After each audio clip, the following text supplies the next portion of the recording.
بسم اللہ الرحمن الرحیم۔ شروع اللہ کے نام سے جو بڑا مہربان نہایت رحم والا ہے۔ رب کو پیارے رب راضی ہے نہاتے، ان رب کو پیارے رب راضی ہے نہاتے، ایویں پیر چوم دے اسی اللہ والیاں دے، ان رب کو پیارے رب راضی ہے ناتے، ایویں پیر چوم دے اسی اللہ والیاں دے، ان رب کو پیارے خالق دی کل خدائی اے اناد بادشاہی، خالق دی کل خدائی اے اناد بادشاہی، جو چاو دے کر دے اے دین دے سپاہی، جو چاو دے کر دے اے دین دے سپاہی۔ ونشهد أن لا إله إلا الله وحده لا شريك له،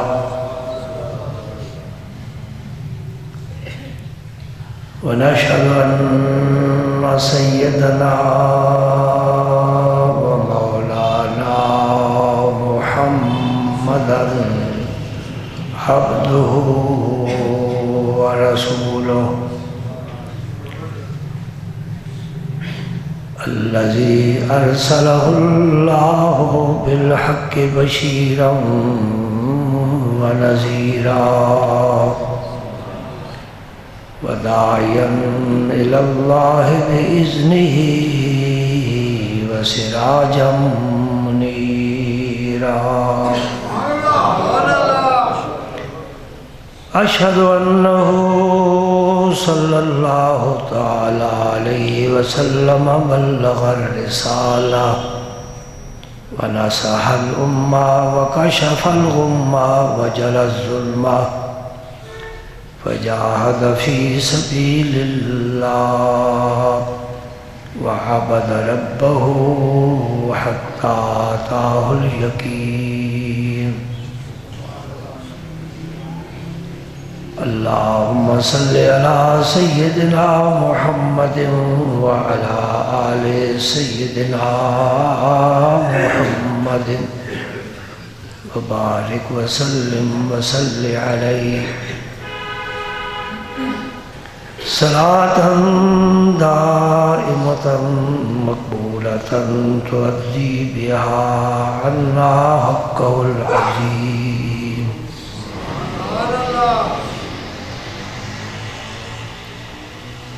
أما بعد فأعوذ بالله من الشيطان الرجيم، بسم الله الرحمن الرحيم. إن الله وملائكته يصلون على النبي يا أيها الذين آمنوا صلوا عليه وسلموا تسليما. اللهم صل وسلم على رسولك الكريم وآله الطاهرين، رب اغفر وارحم وأنت خير الراحمين. اللهم صل وسلم على رسولك الكريم وآله الطاهرين، رب اغفر وارحم وأنت خير الراحمين. اللهم صل وسلم على رسولك الكريم وآله الطاهرين، رب اغفر وارحم وأنت خير الراحمين. السلام عليك أيها النبي ورحمة الله وبركاته. السلام علیکہ ایھا النبی ورحمۃ اللہ وبرکاتہ السلام علیکہ ایھا النبی ورحمۃ اللہ وبرکاتہ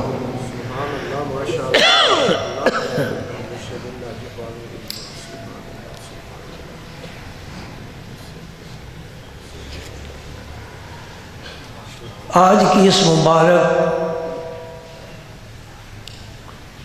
مجلس میں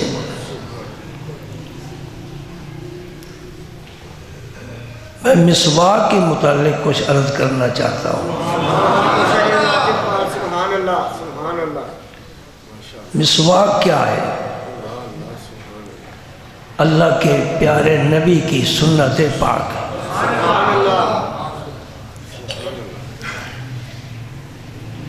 اللہ نے جبریل کو حکم دیا جاؤ میرا پیغام پہنچاؤ۔ جبریل نے حضور کو آ کر مسواک کا پیغام پہنچایا۔ پہلی بات تو یہ ذہن نشین رکھنے والی ہے کہ یہ اس دنیا کا تحفہ نہیں، یہ اس جہان سے آیا۔ اب یہ صرف حضور کی سنت نہ ہوئی بلکہ اللہ کا فرمان اور ارشاد ہوا۔ اب جو سستی کرے گا اور غفلت کرے گا وہ سمجھ لے میں کس بڑی نعمت سے محروم ہو رہا ہوں۔ ہماری عجیب سوچ ہے، سنت ہی ہے نا۔ حضور کی سنت پر صحابہ مر مٹتے تھے اور حضور کے طریقے کے خلاف کبھی پسند نہیں فرماتے تھے۔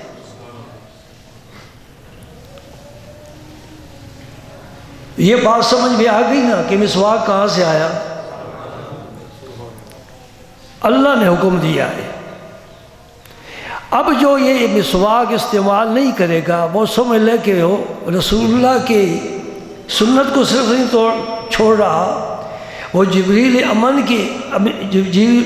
امین کے پیغام کی بھی قدر نہیں کر رہا اور اللہ کے فرمان کی بھی توہین کر رہا ہے۔ اب مجھے یقین ہے کہ کم از کم جو مسجد میں اندر لوگ بیٹھے ہیں یہ تو جمعے کے فوراً بعد مسواک بنائیں گے اور اسے استعمال کریں گے۔ میں آپ سے اچھی توقع رکھتا ہوں، مایوس نہیں ہوں۔ ذرا نم ہو تو یہ مٹی بڑی زرخیز ایسا کی، نمی پہنچانا میرا کام ہے، فصل اگانا اس کا کام ہے۔ آگی سمجھ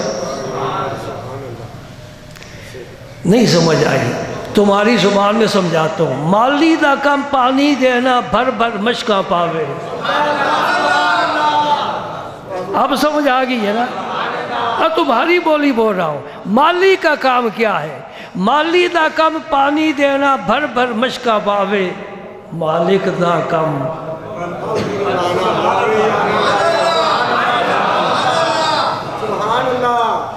ہم اپنا کام کرتے رہیں گے، باقی اس کے فضل کا انتظار کریں گے، کب کرم فرماتا ہے، بندے کے ذہن میں کب بات ڈالتا ہے کہ میں نے یہ کام کرنا ہے، ضرور کرنا ہے۔ آپ میں سے جو لوگ بھی کاروبار کرتے ہیں، دکانداری کرتے ہیں، کبھی ایسا ہوا ہے کہ آج میں دکان پر نہیں جاؤں گا؟ دفتری ہے تو کیا ایسی جرات کر سکتا ہے کہ آج میں دفتر نہیں جاؤں گا؟ اسی طرح سمجھو، بلکہ اس سے بھی زیادہ اہم سمجھو دین کا کام۔ مومن کی پہچان کیا ہے؟ وہ ایک سپاہی کی طرح ہے، ہر وقت تیار ہے، آرڈر کا انتظار ہے، مر مٹے کا۔ اپنی قوم کی حفاظت کرے گا، اپنے ملک کی سرحد کی حفاظت کرے گا۔ ہمارا بھی فرض بنتا ہے، اللہ کے رسول کا حکم پہنچے، سر تسلیم خم ہے جو مزاج یار میں آئے۔ اے اللہ میں کون ہوتا ہوں، میری کیا جرت ہے؟ تیرا حکم آ جائے، تیرے رسول کا ارشاد آ جائے، میں ناقص انسان ہوں، امتی ہوں، امتی. یہ ان کا کرم ہے کہ اپنی امت میں قیامت کے دن شامل فرما لیں. جنہیں رب نے صدیق دیا، عمر دیا، عثمان دیا، علی دیا، سعد دیا، سعید دیا، طلحہ دیا، زبیر دیا، عبد الرحمن بن عوف دیا، بلال دیا، سلمان دیا، صہیب دیا، ابو ذر غفاری دیا، ابو سعید خدری دیا. اسے میری تیری کیا ضرورت ہے؟ وہ مالا مال ہے. اور پھر آگے چلو، جسے امام اعظم دیا، امام اعظم ان کا پیغام پہنچانے والے، جنہیں غوث اعظم دیا، جنہیں خواجہ غریب نواز دیا، جس امت میں داتا علی حجویری ہو، جس امت میں بابا فرید ہو، جس امت میں نظام الدین اولیاء ہو، اس نبی کو تیری میری ضرورت ہی نہیں. وہ مالا مال ہے. یہ تو تیری اور میری سعادت مندی ہے کہ ہم ان کے دروازے پر آ جائیں، ان کا نام لیں. یہ ہماری خوش قسمتی ہے. ان اللہ و ملائکتہ یصلون علی النبی. تیرے میرے درود پڑھنے کی کیا ضرورت ہے؟ اللہ بھیج رہا ہے. ہم درود پڑھیں گے، اللہ ہم پر 10 رحمتیں نازل فرمائے گا. فائدہ رسول اللہ کا کیا ہے کہ اپنا کیا ہے؟ 10 گناہ معاف ہوں گے، 10 درجے بلند ہوں گے. ہاں، ہم روضہ پاک پر حاضر ہوتے ہیں اور بڑے خوش ہوتے ہیں. جی میں عمرہ کر کے آیا ہوں مکہ مکرمہ میں روضہ رسول پر حاضری دے کر آیا ہوں. ارے تو کیا ہے؟ 70,000 فرشتے صبح آتے ہیں، 70,000 فرشتے شام کو آتے ہیں، اور سرکار کی جناب میں درود پیش کرتے ہیں، سلام پیش کرتے ہیں، اور روضہ انور کا طواف کرتے ہیں. جس طواف کی ہمیں اجازت نہیں ہے، کعبے کے علاوہ کسی کا طواف جائز نہیں. فرشتے آسمان سے آ کر میرے مصطفیٰ کا طواف کرتے ہیں. اللہ درود بھیجے، فرشتے آئیں، سلام پیش کریں. اللہ اللہ، ابو بکر و عمر ساتھ لیٹے ہوئے ہوں. اللہ اکبر. کبھی کبھی ایسا ہوتا ہے کہ میں موضوع سے بہت دور چلا جاتا ہوں، لیکن میرا موضوع ہے ہی کیا؟ اللہ کا ذکر کرنا، اللہ کے رسول کا ذکر کرنا. میرے دوست بات سمجھو، یہ کسی کتاب میں نہیں آئی، یہ فقیر کے سینے سے نکل رہی ہے. مسواک کیا ہے؟ ایک بالش لکڑی ہے نا، ایک بالش لکڑی ہے. میدان جہاد میں مجاہد جو تلوار چلا کر کام کرتا ہے، تو اپنے نفس کے خلاف مسواک کر کے وہی کام کر رہا ہے. یہ بھی جہاد ہے، وہ بھی جہاد ہے. وہ تلوار چلا رہا ہے، جان خطرے میں ڈال رہا ہے، اس کے جسم کے ٹکڑے اڑ سکتے ہیں، اور تو چھوٹا سا مسواک کر کے، واہ میرے نبی، تو نے لکڑی کا چھوٹا ٹکڑا ہاتھ میں لے کر اپنی امت کو کہاں پہنچا دیا. اب یہ لکڑی کا ٹکڑا نہیں ہے، اب مسواک ہے. اس کو سینے سے لگا کر رکھنا ہے، اس کو منہ میں ڈالنا ہے، اسے چبانا ہے، اسے چوسنا ہے، اور میرے مرشد کی طرح اس کو آنکھوں سے لگانا ہے.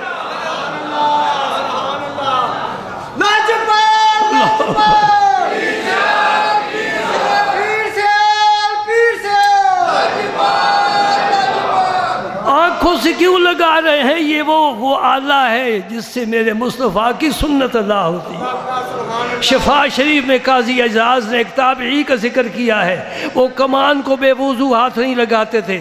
پوچھا جناب کمان کیا چیز ہے؟ کوئی متبرک چیز تو نہیں، آسمان تو آئی نہیں، قرآن نہیں ہے. اس کمان کو جس سے تیر چلایا جاتا ہے بے وضو ہاتھ کیوں نہیں لگاتے؟ فرمانے لگے میں نے پڑھا ہے کہ رسول پاک نے کمان ہاتھ میں پکڑ کر خطبہ دیا ہے. کیونکہ رسول کا ہاتھ لگ گئے کمان سے، کمان بھی متبرک ہو گئی ہے.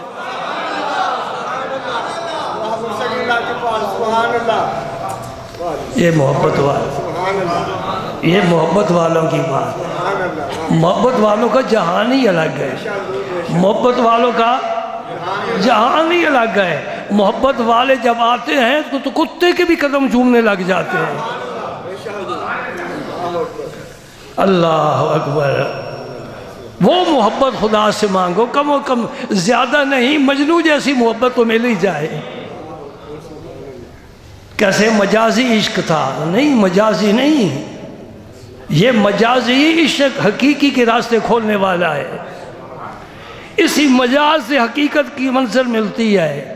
جو اس میں پختہ ہو جائے، پاک دامن رہے، مر جائے، حدیث میں آتا ہے وہ شہید مرا ہے، پاک دامن رہے۔ مجنوں پاک دامن تھا، پاک دامن تھا۔ اللہ اکبر۔ ایک حدیث پاک سن لو،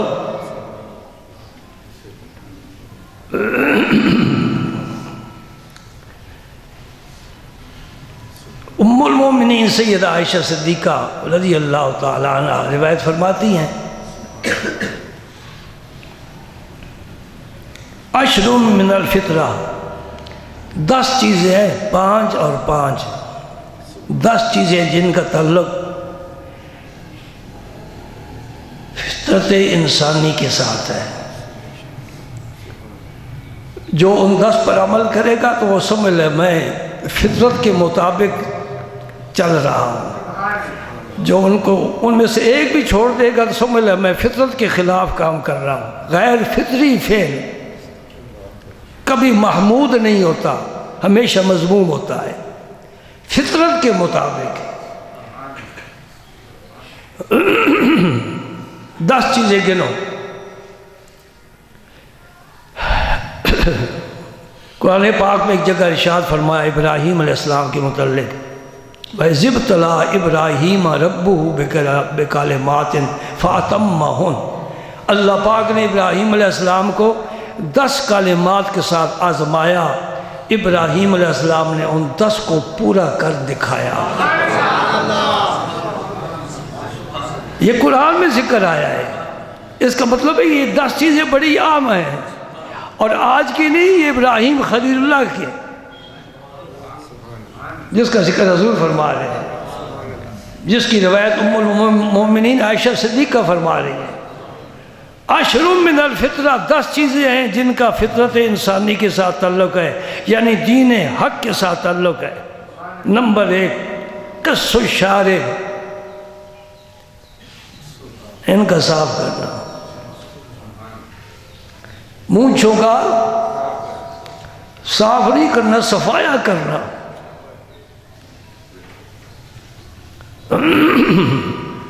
کس کے ساتھ اس کا تعلق ہے؟ فطرت اسلام کے ساتھ۔ یہ معمولی نہ سمجھو۔ مونچھوں کا کاٹنا، مٹانا، محو کرنا، شیخ عبدالحق محدث دہلوی نے بڑی تحقیق کی ہے، میں نے ان کا سارا مقالہ پڑھا ہے۔ وہ فرماتے اتنی باریک کرو کہ نیچے چمڑا نظر آئے۔ سمجھ رہے کہ نہیں سمجھ رہے؟ میں فارغ ہوں، ایک بات اب پہنچا دی۔ اس کا تعلق کس کے ساتھ ہے؟ فطرت اسلام کی۔ فطرت اسلام کہاں سے آئی؟ اللہ پاک نے بھیجی۔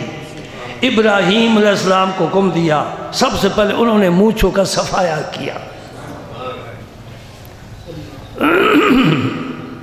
مجاہد کو اجازت ہے، وہ شاہ پر رکھ سکتا ہے جو جہاد میں جانے والا ہے، کسی اور کو اجازت نہیں ہے، مٹائے۔ نمبر 2، اعفاء اللحیہ، داڑھی کا بڑھانا۔ اعفاء کا معنی معاف کر دینا، جانے دینا، چھوڑو اس کو۔ سیدنا عبداللہ ابن عمر رضی اللہ عنہما اس طرح مشت پکڑ کر باقی بال کاٹ دیا کرتے تھے۔ یہ بخاری کی حدیث ہے۔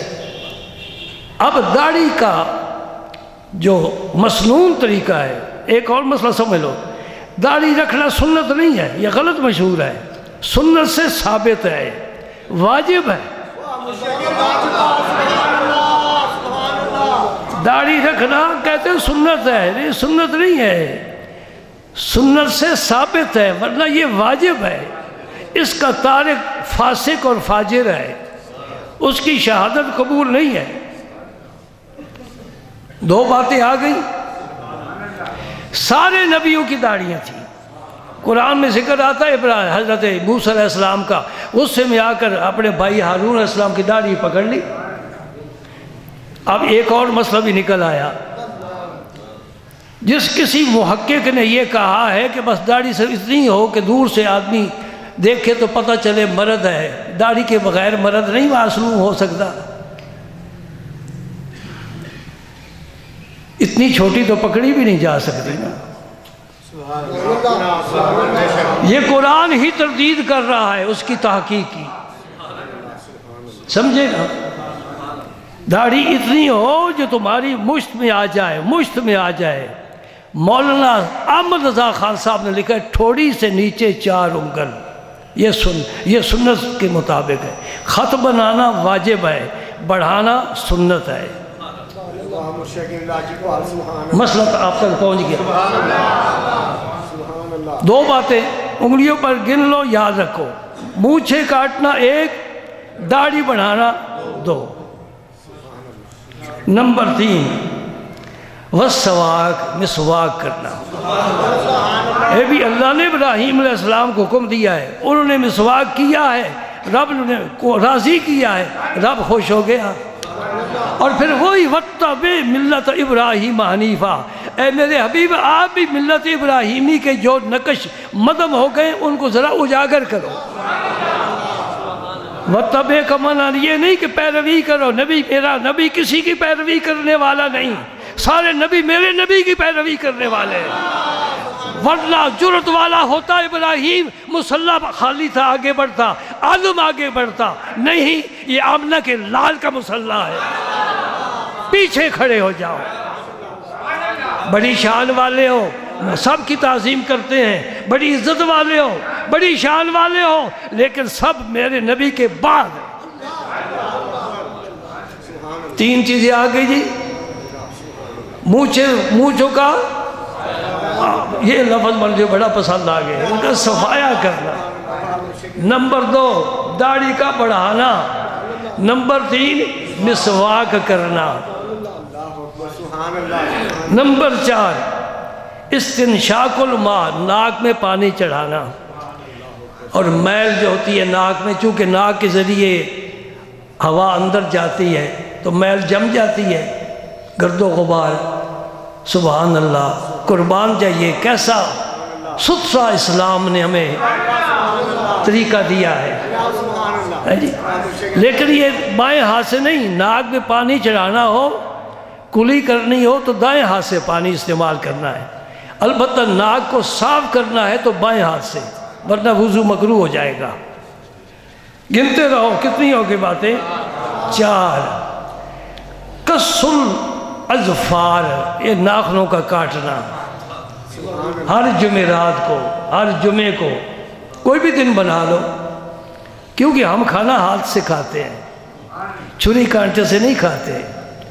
تو اگر ناخن بڑے ہو تو ان میں میل ہوگی، میل کھانے میں شامل ہوگی، اور کھانا معدے میں جائے گا، تفن پیدا کرے گا۔ یہ نظافت ہے، یہ لطافت ہے، یہ پاکیزگی ہے۔ بلکہ حکم یہ ہے کہ کھانا کھانے سے پہلے بھی ہاتھ دھو، کھا کر پھر ہاتھ دھو۔ اور نبی کریم صلی اللہ علیہ وسلم نے فرمایا کہ یہ جو 3 انگلیاں ہیں نا، یہ 3 انگوٹھا اور 2 ساتھ والی، ان سے کھانا کھایا جاتا ہے۔ تو فرمایا کھانا کھانے کے بعد ان کو 3 دفعہ ہر انگلی کو چاٹ لو، تمہیں معلوم نہیں کھانے کے کس حصے میں برکت ہے۔ اور پہلے اس بڑی انگلی کو چاٹنا ہے 3 دفعہ، پھر چھوٹی کو، پھر انگوٹھے کو۔ میرے نبی نے ایک بات سمجھائی ہے، سبحان اللہ۔ تو یہ ہاتھوں کی انگلیاں، ان کے کاٹنے کے بھی مسنون طریقے ہیں، وہ بھی سمجھ لینا۔ کتنی باتیں ہو گئی جی؟ غسل البراجم، یہ جو انگلیوں کے یہ جوڑ ہے نا، ہمارے تو بڑے چھوٹے چھوٹے ہیں نا، تو صحابہ کرام کی یہ سلوٹیں بڑی ہوتی تھی، ان کو بھی دھونا تاکہ ان میں خشکی نہ رہے۔ اس سے ہمیں مسئلہ سمجھ میں آ گیا۔ اگر انگوٹھی پہنی ہو اور تنگ ہو تو اس کو حرکت دے لے تاکہ اس کے نیچے بھی پانی چلا جائے۔ اگر کسی خاتون نے اپنے ناخنوں پر پالش لگائی ہے، اس کو اتار لے، کھرچ دے، ورنہ وضو بھی نہیں ہوگا، غسل بھی نہیں ہوگا، طہارت بھی نہیں ہوگی۔ کھاؤ کھانے، لکھی پڑھی لڑکیوں کے ہاتھوں کے پکے ہوئے کھاؤ جن کے ہاتھ ہی پاک نہیں ہے۔ اور ناخن بڑھانا تو فیشن ہے، ناخن لمبے لمبے رکھ لیتی ہیں نا جی، ہمارا یہ طریقہ نہیں ہے۔ نطف الابط، بغلوں کے بال صاف کرنا تاکہ بدبو نہ پیدا ہو، صفائی، نظافت، اور یہ ہر ہفتے کرنا یا 2 ہفتے کے بعد۔ اور اگر وہ فوجی ہے، میدان میں ہے، تو 40 دن تک اجازت ہے، لیکن 40 دن سے زیادہ وہ بال نہیں چھوڑ سکتا، وہ جسم کے زائد بال صاف کرے۔ حلق العانہ، زیر ناف بال صاف کرنا۔ میرے خیال میں یہ صرف اسلام کو، اسلام نے یہ سعادت عطا فرمائی، اتنی صفائی پاکیزگی کہ زائد بال صاف کرو، کہیں جراثیم نہ رہیں، کہیں میل نہ ہو، کہیں تفن نہ ہو، بدبو نہ ہو۔ مومن نکلے تو خوشبو لے کر نکلے۔ سبحان اللہ۔ انتکاس الماء یعنی استنجا کرنا۔ کوئی ہندو، کوئی عیسائی استنجے نہیں کرتے، یہ مسلمان کی شان ہے۔ استنجا کرتا ہے، پاکیزگی حاصل کرتا ہے، صفائی کرتا ہے۔ سبحان اللہ، اللہ اکبر۔ اور کلی کرنا، اور ایک روایت میں آتا ہے ختنہ کرنا۔ ختنہ بھی مسلمانوں میں ہے۔ یہ 10 چیزیں کس سے ہیں؟ فطرت اسلام سے ہیں۔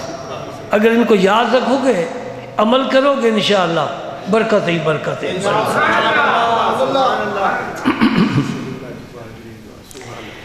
ام المومنین کا ایک اور حدیث ہمیں عطا فرما رہی ہیں، فرماتی ہیں اس سے شوق بڑھے گا انشاءاللہ۔ آپ فرماتی کہ اگر مسواک کے بغیر نماز پڑھی جائے تو 1 نماز کا ثواب ہے، اور اگر مسواک کر کے وضو کیا جائے تو 70 نمازوں کا ثواب ہے۔ اور نفع کماؤ۔ اب تو کوئی شوق پیدا ہوگا نا، اتنا منافع رب دے رہا ہے، اتنا تو بینک والے سود بھی نہیں دیتے جو حرام ہے۔ یہ روح کی ترقی ہو رہی ہے۔ وضو کر کے، یہ مسئلہ استاد میرے پاس بیٹھے ہیں، انہیں زیادہ پتہ ہے۔ یہ مسواک جو ہے یہ وضو کی سنت ہے یا نماز کی سنت ہے؟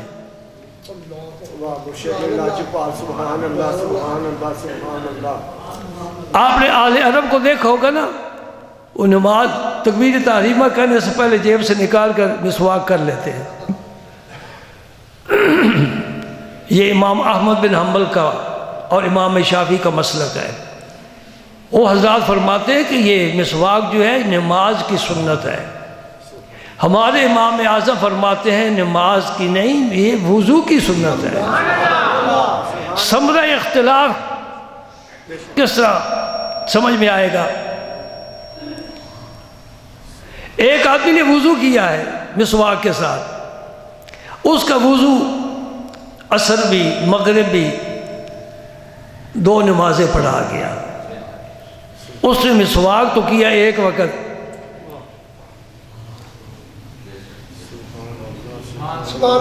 مسواک تو ایک وقت کیا ہے، تو ہمارے امام صاحب فرمائیں گے کہ تجھے دونوں وقتوں کا اجر اور ثواب ملے گا۔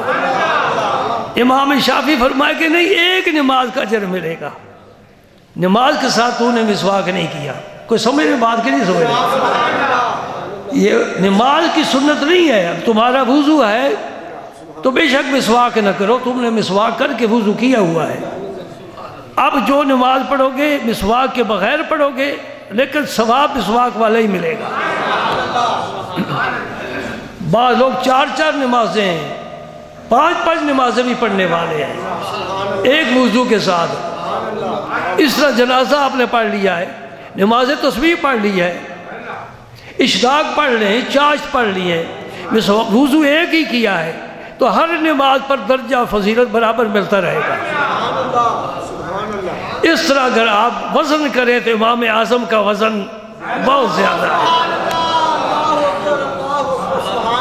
اس لیے اعظم کہتے ہیں نا، اعظم کہتے ہیں۔ سبحان اللہ، سبحان اللہ۔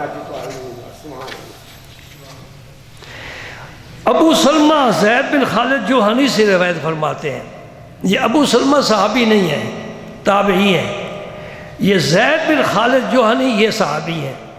صحابی نے ان کو حدیث سنائی، وہ بیان کر رہے ہیں، فرماتے ہیں کہ حضرت زید بن خالد فرماتے ہیں میں نے رسول پاک صلی اللہ علیہ وسلم سے سنا، آپ نے فرمایا اگر مجھے اپنی امت کے بارے میں یہ ڈر نہ ہو کہ میری امت مشقت میں پڑے گی، قربان جاؤں، اپنی امت کا کتنا خیال رکھتے ہو، تو میں حکم دیتا کہ ہر نماز کے ساتھ مسواک استعمال کیے جائے، لیکن میں حکم نہیں دیتا، فضیلت بیان کر رہا ہوں، فضیلت میری امت سمجھ جائے گی۔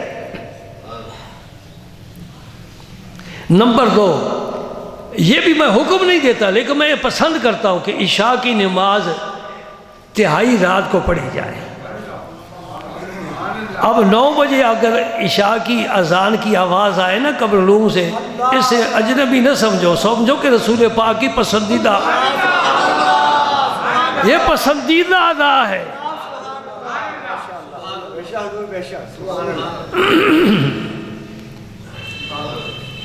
یہ کسی کا فیض ہے، یہ مولویوں کا نہیں ہے۔ مولوی تو 7 بجے اللہ اکبر کہہ کے فارغ ہو جاتے ہیں نا، مطالعہ کرتے ہیں، یہ کسی کا فیض ہے۔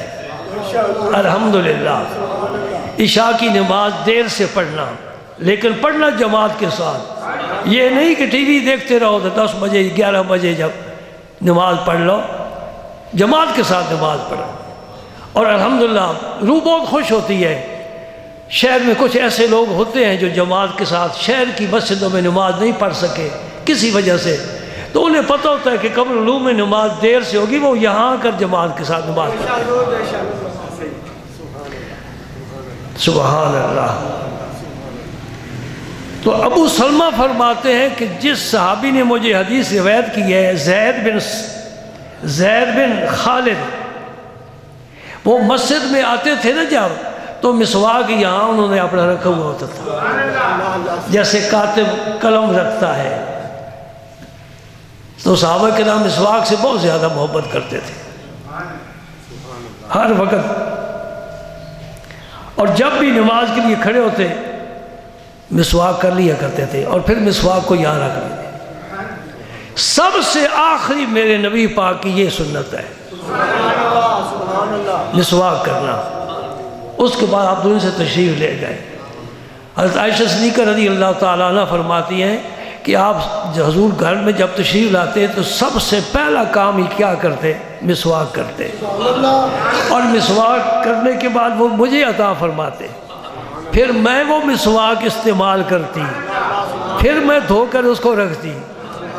اس سے 2 مسئلے ثابت ہوئے کہ مرد تو کرتے مسواک، عورتیں نہیں کرتی۔ عائشہ صدیقہ کر رہی ہے، لہذا عورت بھی مسواک کرے، لیکن کرے ذرا آہستہ آہستہ، کہ ان کے مسوڑے نرم ہوتے ہیں، جی مسوڑے نرم ہوتے ہیں، مزاج نرم نہیں ہوتا۔ آپ گواہی دیں گے، ٹھیک ہے نا؟ تو ہمیں تو ہر حال میں رعایت کرنی پڑتی ہے نا۔ ہاں ایک اور جسے دنداسہ کہتے ہیں، وہ عورتیں استعمال کرتی ہیں، وہ بھی مسواک کے قائم مقام ہے۔ یہ جو برش ڈاکٹر آپ کو کہتے ہیں کہ برش استعمال کیا کرو، بے شک کرو، لیکن وہ مسواک کا قائم مقام نہیں ہو سکتا، اس میں اجر ثواب نہیں ہے، دانت صاف ہو جاتے ہیں۔ ایک مسئلہ تو یہ ثابت ہوا۔ دوسرا یہ ثابت ہوا کہ ایک آدمی کا مسواک دوسرا استعمال کر سکتا ہے، لیکن اس کی منشا اور اجازت کے ساتھ، بغیر اجازت کے نہیں۔ جس طرح اذان ایک نے کہی ہے، اقامت دوسرا نہ کہے۔ حضرت بلال رضی اللہ تعالیٰ عنہ نے اذان نہیں کہی تھی، ایک اور صحابی نے اذان کہی، تو حضرت بلال اقامت کہنے لگے، حضور نے منع فرما دیا، نہیں وہی اقامت کہے گا، تم پیچھے ہٹ جاؤ۔ ہاں اگر وہ اجازت دے دے تو کوئی بھی اقامت کہہ سکتا ہے. یہ مسائل چھوٹے چھوٹے سمجھنے والے ہیں، یاد رکھنے والے ہیں. بڑھ کا مارنے والے تو بڑے مولوی ہوندے نا، یہ بڑھ کا مارنے نہیں. میں چاہتا ہوں کہ یہ ضروری مسائل جو آپ پوچھتے نہیں نہ پوچھیں. ہمیں توفیق دے گا اللہ تعالیٰ تو ہم کچھ نہ کچھ بیان کرتے رہیں. ایک حدیث ضرور سنو، اس کے بعد بے شک آپ نماز پڑھ لو. نبی کریم صلی اللہ علیہ وسلم نے مسواک کے بارے ایک اور بڑی بات پیاری فرمائی. فرمایا کہ السواک مطہرۃ للفم یا مطہرۃ للفم، یہ مصدر میمی ہے. مرضات للرب،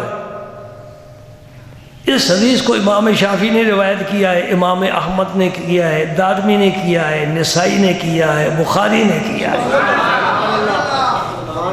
اتنے امام اس حدیث کو روایت کر رہے ہیں. تم دکانوں پر ہی بیٹھے رہتے ہو. نبی پاک صلی اللہ علیہ وسلم نے فرمایا مسواک کے دو اور بھی بڑے فائدے ہیں. یہ سوال ایک پیدا ہوتا ہے نا، حضور جب نماز پڑھ کر گھر تشریف لے جا رہے ہیں اب مسواک کیوں استعمال کر رہے ہیں؟ اس کا جواب اس حدیث میں آپ ہے. فرمایا کہ مسواک استعمال کرنے سے ایک تو منہ پاک ہو جاتا ہے، صاف ہو جاتا ہے، دوسرا اللہ راضی ہو جاتا ہے. تو گویا اللہ کو راضی کرنے کے لیے اس نیت کے ساتھ کہ مسواک میں کروں گا تو اللہ راضی ہوگا، اللہ راضی ہوگا، اللہ کا رسول راضی ہوگا، اللہ کا رسول راضی ہوگا تو میری آخرت سنور جائے گی. اب میں ہاتھ تو آپ سے نہیں کھڑے کراتا کیونکہ مجھے یقین ہے کہ آدھ گھنٹہ میں نے مسواک کے بارے بتایا ہے، آپ کے دلوں میں یہ بات راسخ ہو گئی ہے. اب نہیں چھوڑنا، اب ضرور کرنا ہے. داڑھی ضرور بڑھانی ہے، رکھنی نہیں بڑھانی ہے. داڑھی رکھنے کا میں نہیں کہوں گا، کوئی رکھتا ہے کوئی نہیں رکھتا، لیکن بڑھاؤ ضرور. نہیں میری بات سمجھے؟ یہ میں نہیں کہتا داڑھی رکھو، بے شک نہ رکھو، بڑھاؤ ضرور. یہ میرے نبی کا حکم ہے، یہ اللہ کا حکم ہے سنت کے مطابق. کچھ اجنبی لوگ یہاں آتے ہیں اور یقین جانو آپ کے چہرے دیکھ کر بہت مسرور ہوتے ہیں، کہتے ہیں میں نے ایسا مجمع کہیں بھی کبھی نہیں دیکھا. 100% تو نہیں لیکن 99% تک آپ پہنچ گئے ہو. کوئی ننگے سر نہیں بیٹھا ہوا مسجد میں، حال میں. باہر والوں کی نہیں خبر لیتا، وہ میرے ووٹ نہیں ہیں، وہ 2 رکعت کے ووٹ ہیں. 2 رکعت پڑھنے کے لیے آتے ہیں، مسائل سمجھنے کے لیے آئے تو 1 بجے آئے. میں بھی انہیں اچھی طرح سمجھتا ہوں الحمدللہ. بے شک آپ نظر ڈال لو، پورے حال میں نظر ڈال لو. کوئی ننگے سر والا نہیں ہے. میں نے کہا ہے یہ نبی کا طریقہ نہیں ہے، یہ صحابہ کا نہیں ہے، ولیوں کا نہیں ہے، غوث و قطبوں کا نہیں ہے، علماء کا نہیں ہے، متقی لوگوں کا، صلحاء کا نہیں ہے. ننگے سر رہنا یہ پاک لوگوں کا طریقہ ہے. سر پر ٹوپی ہو، سر پر امامہ ہو، اوروں کے سر پر دوپٹہ ہو، یہ مومن کی شان ہے. یہودیوں کے سر ننگے ہیں، ہندوؤں کے سر ننگے ہیں، عیسائیوں کے سر ننگے ہیں، لیکن مومن کے سر پر ٹوپی ہو یا امامہ ہو، ننگا سر نہ پھرے. یہ نماز کے لیے نہیں، تیرا لباس ہے، اپنا لباس مکمل رکھ. اور دیکھ لو الحمدللہ پورے حال میں سب داڑھیوں والے، سب داڑھیوں والے. قیامت کے دن میری اور آپ کی ضرور ملاقات ہوگی انشاءاللہ، ضرور ملاقات ہوگی.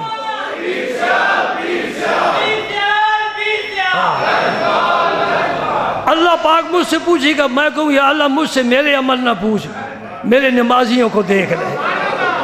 میرے پاس کوئی عمل نہیں، میرے پاس جو جمعہ پڑھنے کے لیے آتے تھے ان سے پوچھ لے میں کیا کہا کرتا تھا، کیا باتیں کیا کرتا تھا. یا تیری بات کرتا ہوں یا تیرے حبیب کی بات کرتا ہوں یا تیرے دوستوں کی بات کرتا ہوں. الحمدللہ میری زندگی بس پاک لوگوں کے ذکر میں گزر گئی، اللہ قبول فرمائے۔ دی زباں حق نے سنائے مصطفیٰ کے واسطے، دی زباں حق نے سنائے مصطفیٰ کے واسطے، دل دیا حب حبیب کبریا کے واسطے۔